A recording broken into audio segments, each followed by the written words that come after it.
I am here with my lifelong buddy, Kelly Porter. Love her.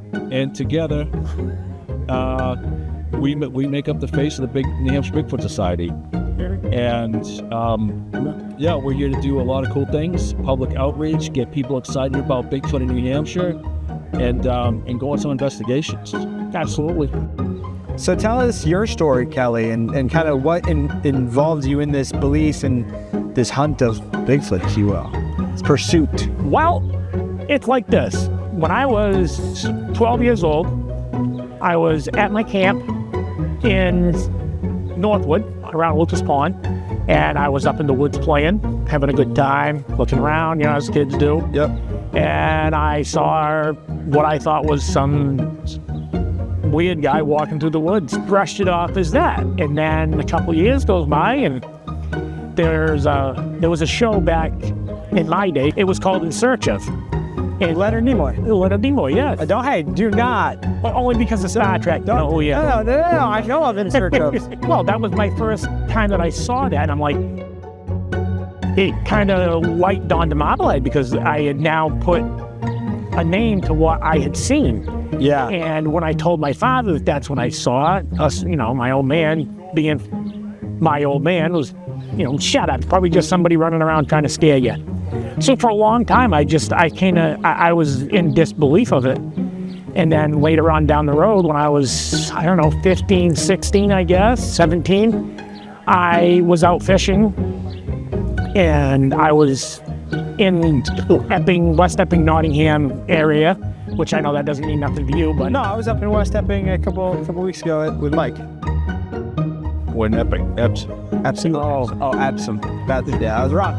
It does not mean anything to me. I was out there fishing at a little brook, creek, as you want to call it. I heard a stick snap, you know, the typical story that you hear. Yep. And I turned around and I saw something move behind the banking that I was down on. So it was up past my point of view. And I assumed it was somebody that I knew or whatever. So I went up, and this thing was walking away from me. By that time, it had already traveled probably 50 feet by the time I got to the banking, because, you know, short legs, vertically jumping. Yeah. So it was kind of a muddy banking and stuff. So by the time I climbed myself up there, it had been walking away, and it looked like a big, airy, naked person. You know what I mean? That's the only way I can describe it.